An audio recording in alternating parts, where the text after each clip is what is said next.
Lab mix-up. A woman from Ohio wanted to have a baby after 4 miscarriages and was implanted with the wrong embryo, an embryo that belonged to another couple. Carolyn Savage and her husband Sean decided to carry the baby to term and then handed over little Logan to his genetic parents. And they've documented the entire ordeal and experience in a new book, Inconceivable, a medical mistake, the baby we couldn't keep, and our choice to deliver the ultimate gift. And Carolyn and Sean Savage joined me this morning. Welcome, first of all. Thanks so much for being with us. Thank you so much for having us. I had talked to you actually last time you were on the show. You were 35 weeks pregnant, and it was still, for many, you call it inconceivable. It's inconceivable that it would happen, but also the bravery it took for you guys to decide to do what you did. What has happened since we last connected? Well, I think we talked to you on the 22nd, and I had him 2 days later. So obviously we welcomed him into the world in a very miraculous childbirth.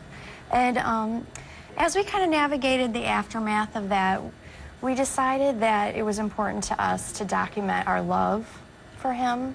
And so we decided to write this book.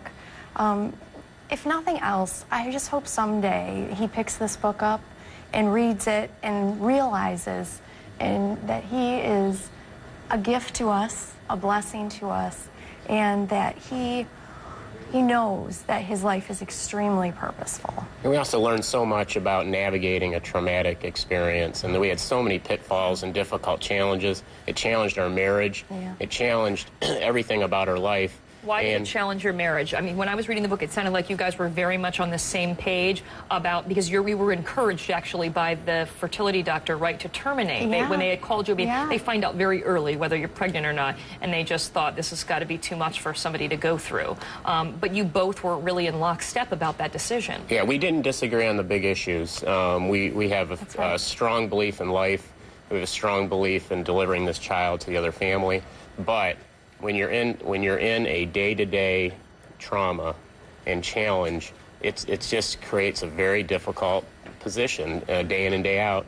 And we believe that by sharing how we got through it, and we use therapy. We received wonderful lessons along the way through therapy, that at the end of the day, I think a lot of folks can take something out of this to apply to their life on how to face challenges and get through it. We lived by faith, we lived by love, and it triumphed at the end, but there were some ugly parts.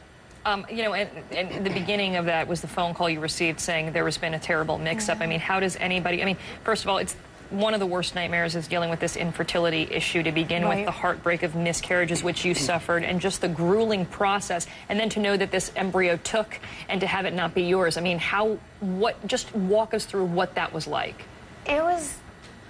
It was not a grace-filled moment. We never really know how you're going to react when bad news comes your way until it comes your way. And I will say the first, 15 minutes or so were pretty hysterical, I guess. And then the reality starts to sink in, and we start to say, hey, we got to do something. What are we going to do? That's when I think, when you're faced with those moments, I think that's when a person falls back on their central core beliefs. And for us, that meant doing unto others as you would want done to you. And if it had been our baby inside of somebody else, we would have been on our knees. Please, please let this child live. And how grateful were the genetic parents to you for this? Incredibly grateful. Incredibly grateful. And it was a gift to them. And in the end, we're stronger for having gone through this. That call came 2 years ago today. Our lives will never be the same.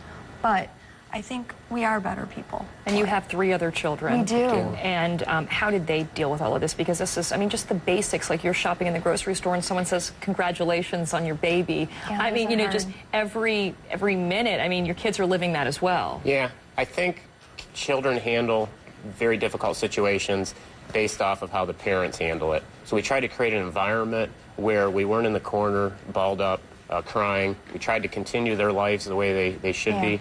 We continue their events.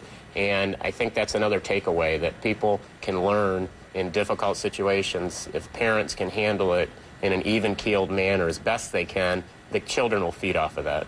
And lastly, you guys wanted to bring this up because this is a very big moral issue that a lot of people, you were very upset by the response that your local diocese issued about in vitro, essentially saying that it's not morally acceptable in the first place. It hurt. That article was posted the day that Logan came into the world, and it hurt because we tried to walk our faith through this entire process. You know, we have a strong belief system, and we tried to value life, and you know, we wish that was also part of it, but we understand where the church is on this, and you know, if there's dialogue in the future, we certainly welcome it, but you know, we believe in what we did, and our local parish was extremely supportive and very good, and they wrapped their arms around us, so we were very grateful for that.